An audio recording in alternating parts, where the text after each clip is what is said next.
என்னால் இந்த ஸ்ட்ரெஸ்ல இருந்து என்னால் வெளியே வரவே முடியல. எனக்கு இந்த பயத்திலிருந்து வெளியே வரவே முடியல. என்னுடைய யோசனையிலிருந்து கண்டினியூவா சிந்தனை ஓடிட்டே இருக்கு. என்னால் வெளியே வரவே முடியல. டாக்டர் இடத்துல போய் அதான் சைக்காலஜி டாக்டர்கிட்ட போய் டேப்லெட் சாப்பிடும்போது அவங்க என்ன சொல்றாங்க அப்படின்னு சொன்னா, மாத்திரையை சாப்பிடுப்பா, மாத்திரையை சாப்பிடுப்பா. ஒரே வார்த்தையில அந்த டாக்டர் முடிச்சிடுவாங்க. எதுக்கு யோசிக்கிற? யோசிக்காத. சரி டாக்டர், எப்படி இதுல இருந்து வெளியே வர்றது? எப்படி இதுல இருந்து வெளியே வர்றது?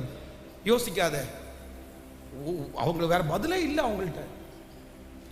நானும் எனக்கு மனசு சொல்லுது, எத்தனை நாள் தூக்க மாத்திரை சாப்பிட்றது? எத்தனை நாள் நம்ம சைக்காலஜிக்கு மாத்திரை எத்தனை நாள் சாப்பிட்றது? ரொம்ப கஷ்டம் அது. ஐயோ, வியாதியை விட எனக்கு ரொம்ப கஷ்டமா இருந்தது என்னன்னா, நம்ம ஒரு காய்ச்சலுக்காக சில டேப்லெட் சாப்பிட்றது கூட பெருசாக எடுத்துக்க மாட்டாங்க. ஆனால் மன அழுத்தத்திலிருந்து மனநல பாதிக்கப்பட்டு நம்ம ஒரு பைத்தியன்றது மாதிரி பட்டம் கட்டி ஒரு மாத்திரை சாப்பிட்றதுன்றது அவ்வளோ நம்மளை பொறுத்தவரை ஃபாரின்ல இருக்கவங்களுக்கு சுலபமாக இருக்கலாம். ஆனால் நமக்கெல்லாம் ரொம்ப கஷ்டம் அது. அப்படியே அந்த மாத்திரையை சாப்பிடும்போது அவ்வளோ வருத்தமாக இருக்கும். சரி, நம்ம போய் இந்த மாத்திரை இந்த வயசில் சாப்பிட்றோமே அப்படின்னு. ஆனால் ஒரு நாள் ஆண்டவர் ஆண்டவரே, எனக்கு இதிலிருந்து எப்படி வெளியே வர்றதுன்னே எனக்கு தெரியல ஆண்டவரே, எனக்கு எப்படி வெளியே வரணும். அப்போதான் ஆண்டவர் 77வது சங்கீதத்தை வாசிக்கும்படியாய் என்னுடைய மனசை ஆண்டவர் ஏவினார். 77வது சங்கீதம். இந்த 77வது சங்கீதம் பார்த்தீங்க அப்படின்னா அப்படியே சைக்காலஜிக்கலா பாதிக்கப்பட்டவங்களுக்கு எழுதப்பட்ட சங்கீதமா இருக்கும். அதுல 3வது வசனத்திலிருந்து பார்க்கும்போது, நான் தேவனை நினைத்த போது அலறினேன், நான் தியானிக்கும் போது என் ஆவி தொய்ந்து போயிற்று, நான் தூங்காதபடி என் கண்ணிமைகளை பிடித்திருக்கிறேன், நான் பேச மாட்டாதபடி சஞ்சலப்படுகிறேன், பூர்வ நாட்களையும் ஆதிகாலத்து வருஷங்களையும் சிந்திக்கிறேன், ராக்காலத்தில் என் சங்கீதத்தை நினைத்து என் இருதயத்தோட சம்பாசித்துக் கொள்ளுகிறேன், என் ஆவியை ஆராய்ச்சி செய்கிறது. கவனிங்க, இப்போ நீங்க வாங்க, நான் சொல்லிட்டு போயிடுறேன். ஏன்னா யாராவது அந்த சூழ்நிலையில இருந்தீங்கன்னா உங்களுக்கு இந்த செய்தி ரொம்ப யூஸ் ஆகுன்றதுக்காக தான் நான் சொல்றேன். அதிலிருந்து ஆண்டவர் என்ன தூக்கி எடுத்தனால உங்களுக்கு, நான் தேவனை நினைத்த போது அலறினேன் அப்படின்னா, ஆண்டவரை நினைக்கும் போது பயமா இருக்கும், அவர் என்ன தண்டிக்கிறாரோன்னு பயமா இருக்கும்.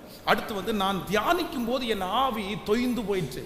பொதுவாக நான் இதுக்கு முன்னாடி இந்த சைக்காலஜிக்கலாக பாதிக்கப்படுறதுக்கு முன்னாடி வசனத்தை நான் வாசிக்கும் போது எப்படி இருக்கும்னா எனக்கு புத்துணர்ச்சியாக இருக்கும். ஆனால் இப்போ பார்த்தீங்க அப்படின்னு சொன்னால் சைக்காலஜிக்கலாக பாதிக்கப்பட்டதுக்கு அப்புறம் பைபிளை வாசிக்கும் போது எனக்கு அப்படியே என்னுடைய ஆவி தொய்ந்து போகும். அடுத்து நான் தூங்காதபடி என் கண்ணிமைகளை பிடித்திருக்கிறேன்.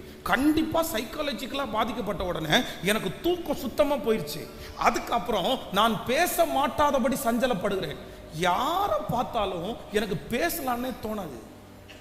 வாயை திறந்து பேசுன்னு சொல்லுவாங்க, நான் உடனே பேசுறதுக்கு என்ன இருக்கு. அடுத்து பார்த்தீங்க அப்படின்னா, பூர்வ காலத்தும் ஆதி காலத்து வருஷங்களையும் சிந்திக்கிறேன். அப்படியே இந்த வசனம் இருக்கும். அப்படின்னா நான் 10th படிக்கும்போது, காலேஜில் படிக்கும்போது, ஃப்ரெண்ட்ஸோட இருக்கும்போது, நம்ம இப்படி இருந்தவங்க தானே, நம்ம இப்படி இருந்தோம், முன்னாடி உள்ள வாழ்க்கை எனக்கு ஞாபகம் வந்துட்டே இருக்கும். அடுத்து பார்த்தீங்கன்னா, ராக்காலத்தில் என் சங்கீதத்தை நினைத்து என் இருதயத்தோடு சம்பாதிச்சு கொள்கிறேன். அப்படியே இருக்கும். நான் எனக்கு உள்ளே நான் பேசிக்குவேன்.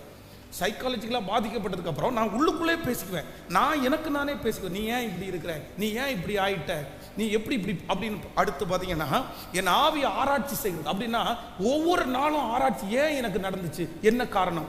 அடுத்து, ஆண்டவர் நித்திய காலமாய் தள்ளி விடுவாரோ, இனி ஒருபோதும் தயவு செய்யாதிருப்பாரோ, அவருடைய கிருபை முற்றிலும் அற்று போயிட்டோ, வாக்குத்தத்தமானது தலைமுறையும் ஒளிந்து போயிட்டோ. இந்த வசனத்தை அப்படியே நான் சொல்லியிருக்கிறேன். ஆண்டவருடைய பிள்ளைகளை, கர்த்தர் தள்ளி விடுவாரோ, இரக்கம் செய்ய மறந்தாரோ, தன்னுடைய உருக்கமான அவருடைய கோபத்தினால இரக்கத்தை மறைச்சிட்டாரோ அப்படின்னு என் உள்ளத்துக்குள்ள நெகட்டிவ் ஓடிட்டே இருக்கும். அப்பதான் இதை வாசிச்சுட்டே இருக்கும்போது இந்த சேலான்னு வருது பாருங்களேன், 9வது வசனம். அதுல என் மனசுல என்ன தோணுதுன்னா, நிப்பாட்டுன்னு தோணுது. நிப்பாட்டு, இது வரைக்கும் வாசிச்சதெல்லாம் நிப்பாட்டு. திரும்ப அகைன் வாசிச்சேன், அதுல நிப்பாட்டுறேன். திரும்பி அகைன் வாசிச்சேன், அதுல நிப்பாட்டுறேன். இப்போ ஒரு 3-4 டைம் அதை வாசிச்சு நிப்பாட்டுறதுக்கு பிற்பாடு ஆண்டவர் அடுத்த 10வது வசனத்தை சொல்றாரு.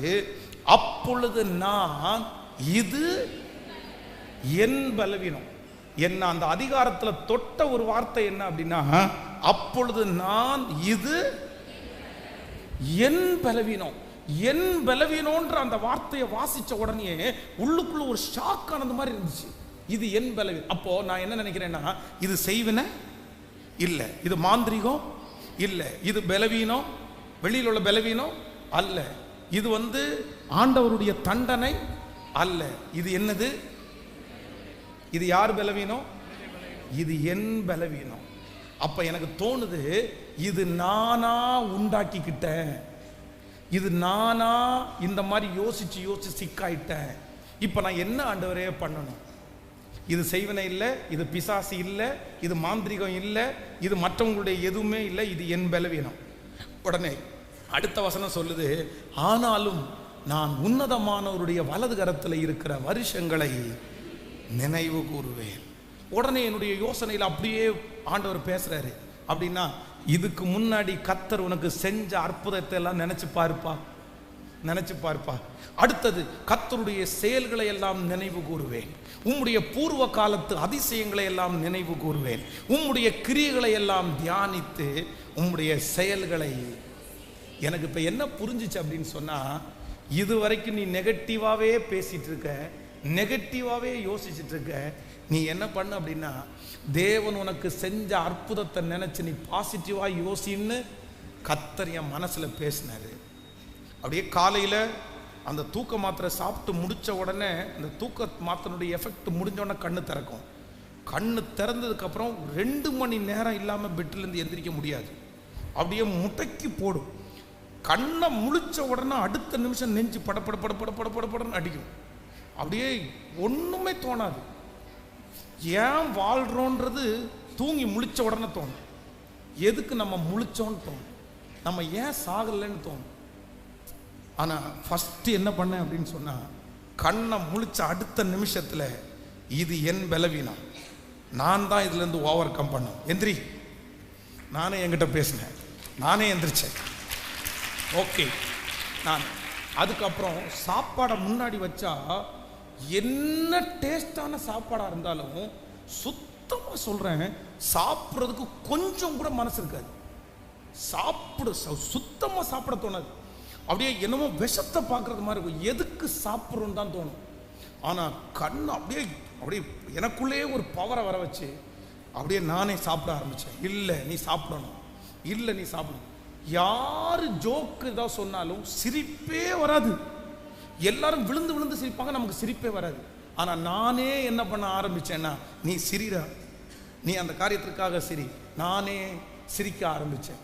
இப்படியே ஆண்டவருடைய ஒரு பெரிய தயவுல இந்த சைக்காலஜிலிருந்து எனக்கு வெளியே வருவதற்கு யாருமே எனக்கு சொல்லி கொடுக்காட்டாலும், இந்த 77வது சங்கீதம் ஆண்டவர் எனக்காகவே எழுதி வச்சிட்டார். ஆனா நான் நினைப்பேன், ஆசாப்புன்ற பேரை வெட்டிட்டு இது பென்சின் சங்கீதம் அப்படின்னு எழுதலாம். ஆண்டவரை மாதிரி நல்லவர் ஒருவருமே இல்லை.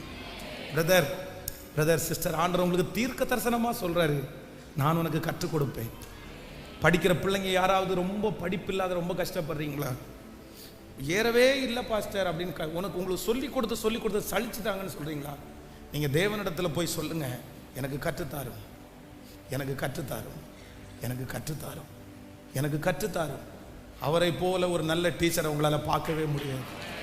உங்கள் ஃபீல்டில் நீங்கள் ஒரு பெரிய வெற்றியை அடைவீங்க. உங்களுடைய வேலையில் நீங்கள் ஒரு பெரிய வெற்றியை அடைவீங்க. ஒரு பெரிய மனிதன் பெரிய காரியங்களை கொண்டு செய்கிற காரியத்தை நீங்க சின்ன காரியத்தை கொண்டு அவ்வளவு பெரிய காரியத்தை செய்வதற்கு கர்த்தர் உங்களுக்கு அவர்களை விட பல மடங்கு செய்வதற்கு உங்களுக்கு கிருபை தருவதற்கு தேவன் வல்லவராய் இருக்கிறார்.